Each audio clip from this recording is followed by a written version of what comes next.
क्या एक खोज मानवता को बीमारियों से बचा सकती है? 2025 का नोबेल प्राइज 3 साइंटिस्ट को मिला है जिन्होंने एक हमारा जो इम्यून सिस्टम है उसको लेकर एक नया रहस्य खोला है। और हम जानेंगे इन्होंने हमारे इम्यून सिस्टम को लेकर क्या खोज की है और इसको हम डिटेल में जानेंगे। सबसे पहले आप यहाँ पर फोटो देखिए, ये पिक्चर है उन 3 साइंटिस्ट की जिन्होंने ये जो नए हमारे इम्यून सिस्टम की एक नई शाखा यानी कि एक नई बात की खोज की है और इसकी वजह से उन्हें जो है नोबेल प्राइज दिया गया है।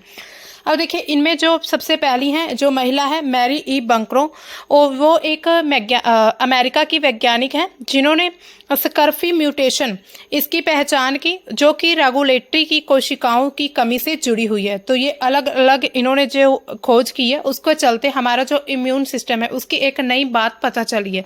इसके बाद दूसरे नंबर पर है फ्रेड रामसडेल, ये भी एक अमेरिका के साइंटिस्ट हैं जिन्होंने बंकरो के साथ मिलकर यानी कि इन दोनों ने एक साथ मिलकर जो म्यूटेशन था उसके माध्यम से टी कोशिकाओं को कंट्रोल करने की एक जो टेक्निक है यानी कि एक पूरे प्रोसेस को समझा है।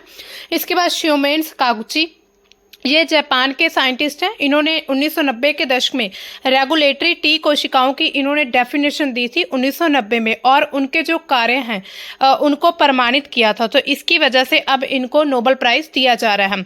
अब देखिए इन्होंने खोज स्पेशली क्या किया, इन्होंने कहा कि जो मनुष्य का शरीर होता है उसका जो भी एक पावरफुल इम्यून सिस्टम है हमारा, उसको कैसे कंट्रोल कर सकते हैं। हालांकि जो हमारा इम्यून सिस्टम है बहुत सारी बीमारियों को कंट्रोल कर सकता है, लेकिन खुद को यानी कि हमारी बॉडी को कंट्रोल करने में भी वो एक कामयाब मतलब कि अच्छा इम्यून सिस्टम साबित हुआ है ताकि ये गलती से हमारे अंगों पर हमला ना करे। तो ऐसी एक नई खोज की गई है।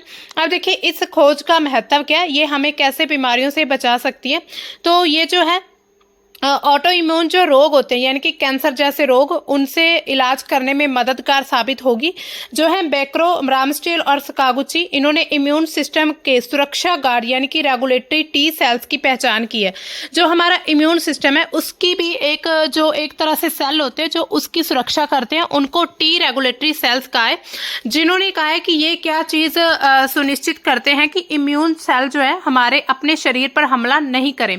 इसके आधार पर उन्होंने कैंसर और ऑटो इम्यून रोगों के इलाज खोजे जा रहे हैं इसी आधार पर यानी कि इसी खोज के बाद से। इसके बाद ही इन्होंने इन खोजों की मदद से जो ऑर्गन ट्रांसप्लांटेशन है यानी कि एक अंग को दूसरे अंग से बदला जाता है, तो उसमें भी हेल्प मिल रही है। इसके अलावा कई इलाज और क्लिनिकल ट्रायल भी ऐसे किए जा रहे हैं जिससे हो सकता है नई दवाइयाँ, नई मेडिसिन का पता लगाया जा सके। अब देखिए यहाँ पर आप अच्छे से उनकी फोटो देख सकते हैं।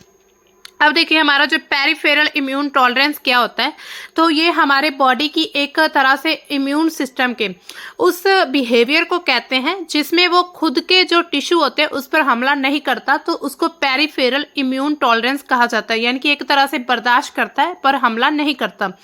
इस काम से क्या होता है, कैंसर के इलाज, जो हमारे जो ऑर्गन ट्रांसप्लांट होते हैं उनको बेहतर बनाने में काफ़ी हेल्प होने वाली है। नोबेल जो कमेटी है जिन्होंने प्राइज दिया, उन्होंने कहा है कि इनकी खोज ने चिकित्सा विज्ञान को एक नई दिशा दी है। ये हमारी बॉडी का जो इम्यून सिस्टम है उसका काम वायरस, बैक्टीरिया और बाकी जो हानिकारक पदार्थ है उनसे लड़ना है, लेकिन कभी कभी ये जो सिस्टम है गलत तरीके से अपनी बॉडी के किसी भी हिस्से को खतरा समझने लगता है, जिससे ऑटो इम्यून रोग होता है जिसमें टाइप 1 डायबिटीज़ होते हैं या फिर रूमटॉइड जो अर्थराइटिस होते हैं, ये सभी रोग हो सकते हैं। ऐसे में जो पेरिफेरल इम्यून सिस्टम टॉलरेंस है ये सेल्फ एंटीजन की तरह काम करता है। इसी तरह ये सिस्टम पता चलता है इस सिस्टम से कि कौन से सेल या प्रोटीन हमारे शरीर के हैं। ऐसे में कोई टी सेल शरीर के अपने सेल पर हमला करने की कोशिश करती है तो पेरिफेरल इम्यून टॉलरेंस जो है उसे निष्क्रिय यानी कि इनएक्टिव कर देता है और फिर ये जो है उसको ख़त्म कर दिया जाता है और फिर हमारी बॉडी को नुकसान नहीं होता है। इसके साथ ही अगर हम देखें ये जो है 2024 का जो नोबेल पुरस्कार किन्हें मिला था मेडिकल के क्षेत्र में, तो ये माइक्रो आरएनए की खोज के लिए 2024 का इनको मिला था विक्टर एम्ब्रोज को। इन्होंने माइक्रो आरएनए की खोज की थी, इसकी वजह से 2024 में इनको प्राइज दिया गया था चिकित्सा के क्षेत्र में। जो माइक्रो आरएनए उनसे क्या पता चलता है कि शरीर में जो कोशिकाएं वो किस प्रकार से बनती हैं, काम कैसे करती हैं। दोनों जीव वैज्ञानिक जो उस समय पर दो थे, विक्टर एम्ब्रोज और गैरी रुकुन थे, उन्होंने 1993 में माइक्रो आरएनए की खोज की थी और इंसान का डीएनए आरएनए से बना होता है। जो जीन की एक इन्होंने नई बात बताई थी कि डीएनए जो आरएनए से मिलकर बनता है जीन्स, तो माइक्रो आरएनए और मूल आरएनए का एक हिस्सा होता है। तो पिछले 50 करोड़ सालों में बहुकोशिकाई जीवों के जो जीनोम है उनमें विकसित होता रहता है। अब तक जो इंसानों में अलग अलग तरह के जो माइक्रो आरएनए, उनके 1000 से ज्यादा जो जीन है उनकी खोज की जा चुकी है। अब अगर हम थोड़ा ये देखें कि नोबेल प्राइज का इतिहास क्या है, कब से शुरू हुआ, तो 1895 में इसकी स्थापना हुई और 1901 में ये पहला पुरस्कार मिला था। 1901 से लेकर 2024 तक मेडिसिन की फील्ड में अगर हम देखें तो 229 लोगों को ये प्राइज मिल चुका है। इससे वैज्ञानिक और जो इन्वेंटर अल्फ्रेड बर्नहार्ड नोबेल की जो वसीयत है उसके आधार पर इसको दिया जाता है। शुरुआत में सिर्फ फिजिक्स, मेडिसिन, केमिस्ट्री, साहित्य और शांति के क्षेत्र में ही दिया जाता था। इसे बाद में अब इकोनॉमिक्स के क्षेत्र में भी शामिल कर लिया गया, यानी कि अब ये एक तरह से अर्थशास्त्रियों को भी दिया जाता है। ये विभिन्न श्रेणियों के लिए जो यानी कि अलग अलग जो संस्थान होते हैं जिनके द्वारा ये प्राइज दिया जाता है, उनकी पूरी लिस्ट है। जो भौतिक और रसायन विज्ञान है तो उनकी जो academy, royal Swedish academy of science, इनके द्वारा दिया जाता है। इसके बाद चिकित्सा और फिजियोलॉजी जो है क्रोलिंस्का इंस्टीट्यूट है उनके द्वारा, जो स्टॉकहोम में साहित्य स्वीडिश अकेडमी के द्वारा मिलता है। शांति का जो पुरस्कार है, नोबेल पुरस्कार, नॉर्वेजियन नोबेल समिति के द्वारा, जिसे नॉर्वे की एक संसद है उसके द्वारा इसको नियुक्त किया जाता है। इसके अर्थशास्त्र जो है royal Swedish academy of sciences, जो 1968 से लेकर अल्फ्रेड नोबेल की स्मृति थी उसमें स्वेरिगेस रिक्स बैंक के द्वारा इसको स्थापित किया गया था। ये बाद में जोड़ा गया था अर्थशास्त्र। अब इसका पूरा प्रोसेस क्या होता है नोबेल प्राइज मिलने का? सबसे पहले तो नामांकन होता है, यानी कि नॉमिनेशन दिया जाता है। सिर्फ जो व्यक्ति योग्य है, संगठन ही इसका एक तरह से नॉमिनेट कर सकते हैं। जैसे विश्वविद्यालय के जो प्रोफेसर होते हैं, पिछले जो नोबेल विजेता है वो भी कोई नाम दे सकते हैं। राष्ट्रीय सरकारों के जो प्रतिनिधि होते हैं, तो इसी तरह एक्सपर्ट्स के द्वारा ये जो नॉमिनेशन दिया जाता है। स्वयं नामांकन, खुद को नामांकित करने की अनुमति नहीं है, यानी कि कोई भी व्यक्ति खुद को ये नहीं कह सकता कि मैं नोबेल प्राइज का हकदार हूँ। इसके बाद जैसे कि हम देखते हैं जो डोनाल्ड ट्रंप है वो कहते हैं कि मैं शांति के लिए नोबेल प्राइज डिजर्व करता हूँ, या फिर डायरेक्टली नहीं कहते लेकिन उन्होंने ये कहा है कि मैं बहुत सारे देशों में युद्ध रुकवा चुका हूँ। तो ऐसे में ये अनुमति नहीं है, ये रूल्स के खिलाफ है। इसके बाद हर साल ये सितंबर से फरवरी तक इनका जो नॉमिनेशन किया जाता है, नॉमिनेशन में नाम चाहिए, उनका जो योगदान है, किस क्षेत्र में क्या योगदान रहा है, और जो समर्थन पत्र ऐसे शामिल होते हैं। उसके बाद जो नामांकन होता है उसकी प्राइवेसी रखी जाती है और 50 वर्षों तक सार्वजनिक नहीं किए जाते, यानी कि कौन कौन से नॉमिनेट किए गए थे नाम, उनको 50 वर्षों के बाद ही दिखाया जाता है। इसके बाद इनिशियल स्क्रीनिंग होती है, यानी कि कोई जो नोबेल समिति बनाई जाती है उसके द्वारा चेक किया जाता है, अच्छी से वो जांच करती है जो भी नाम दिए गए उनका उस क्षेत्र में क्या योगदान रहा है, ये बात सच है या झूठ है, ये सब कुछ चेक करती है। समिति जो है ये एक्सपर्ट की मदद से एक छोटी सूची यानी कि शॉर्ट लिस्ट तैयार कर देती है, जिसमें आमतौर 15 से 20 जो कैंडिडेट्स होते हैं, और इसी चरण में उम्मीदवारों की जो कार्य की प्रामाणिकता, प्रभाव और नवीनता का आकलन किया जाता है कि किसने कौन कौन से इनिशिएटिव्स किए हैं, कौन सी नई खोज की है। इसके बाद एक्सपर्ट एवोल्यूशन होता है, यानी कि शॉर्ट लिस्ट जो उम्मीदवार किए जाते हैं उनके फिर अच्छे से कार्यों की और गहराई से जांच की जाती है। वैज्ञानिक क्षेत्र में भौतिकी, रसायन, चिकित्सा में जो विशेषज्ञ तकनीकी और वैज्ञानिक योगदान है उनका विश्लेषण किया जाता है।